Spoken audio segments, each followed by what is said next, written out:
Subscribe करें हमारे YouTube channel को और बेल आइकन को प्रेस करें हमारे लेटेस्ट वीडियोस को देखने के लिए।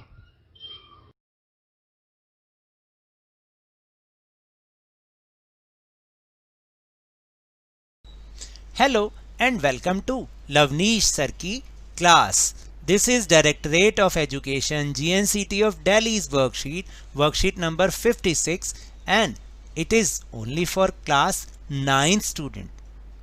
It has taken from the subject Social Science History, and we will learn and understand chapter number 2, Map Work. Lesson name is Socialism in Europe and Russian Revolution. इसमें आपको करना क्या है? ये मैप बहुत ही आसान है और अगर आप थोड़ी सी प्रैक्टिस करेंगे तो इसको याद करना सबसे आसान आपको लगेगा। आपको करना क्या है? On the given outline political map of world identify and label the following countries. आपको सिर्फ इतना करना है कि यहाँ पर उन कंट्रीज़ को पॉलिटिकल मैप ऑफ वर्ल्ड पर आपको कंट्रीज़ को आइडेंटिफाई करना और लेबलिंग करनी है। यहाँ पर दो ग्रुप्स हैं, central powers and allied powers. ये सेंट्रल पावर्स और allied powers first world war के टाइम दोनों अलग अलग ग्रुप बन गए थे जिनमें वर्ल्ड वॉर हो रहा था।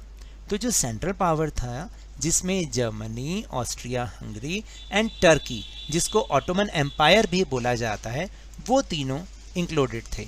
And allied powers have France, England, Russia, United states of America, that is USA. ये चार कंट्रीज़ जितनी बड़ी बड़ी कंट्रीज़ थी इनका एक ग्रुप था। तो इन दोनों के बीच में वॉर चल रहा था। अभी हमें क्या करना है? Outline map of the world, हमें उसको आइडेंटिफाई करना है। तो let's start and understand with me. First we'll identify the central powers, that is A है जर्मनी। आप ध्यान से देखिए जहाँ पर एरो का पॉइंट है वही कंट्री है। A is Germany and the B बिल्कुल इसकी नेबरिंग कंट्री है, ऑस्ट्रिया हंगरी। और सी पर है टर्की या ऑटोमन एम्पायर। आप देखेंगे इसकी एक और पहचान आप ऐसे कर सकते हैं कि जहाँ पर ये अफ्रीका होता है, अफ्रीका के जस्ट ऊपर ये जो ये पार्ट है ये सारा का सारा टर्की या ऑटोमन एम्पायर था, जिसमें मिडिल ईस्ट की कई सारी बहुत सारी कंट्रीज़ उसमें थीं। फिर हम बात करते हैं अलाइड पावर्स की। अलाइड पावर में 4 कंट्रीज़ थीं। Allied power have 4 countries. England, ई, यहाँ पर इंग्लैंड यूरोप में बिल्कुल अलग ही नज़र आता है। फिर फ्रांस भी है।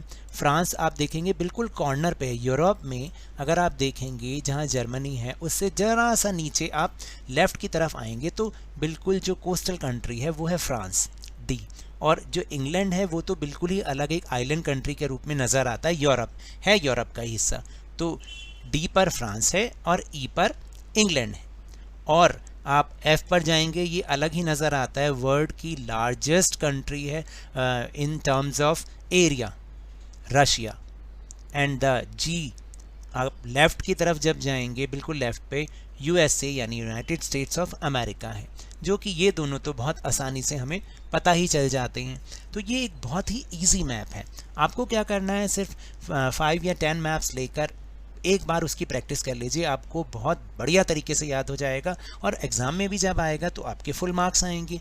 लेकिन ना केवल हमें एग्ज़ाम पॉइंट ऑफ व्यू से इसको समझना चाहिए बल्कि हमें अपने नॉलेज गेन करने के लिए भी इसे समझना चाहिए। So now that's all for this worksheet. अगर मेरे इस तरह समझाने से आपको थोड़ा सा भी समझ में आया हो तो इस चैनल को ज़्यादा से ज़्यादा सब्सक्राइब कीजिए, लाइक कीजिए और बहुत ज़्यादा शेयर भी कीजिए। और हाँ, मेरे साथ इसी तरह वर्कशीट को समझते रहिए, लेकिन ध्यान और मन लगाकर पूरी मेहनत और लगन के साथ पढ़ते रहिए। And if you want to protect from corona virus, that is COVID-19, wash your hands with soap and water regularly and please wear a mask, क्योंकि जब तक दवाई नहीं तब तक कोई ढिलाई नहीं।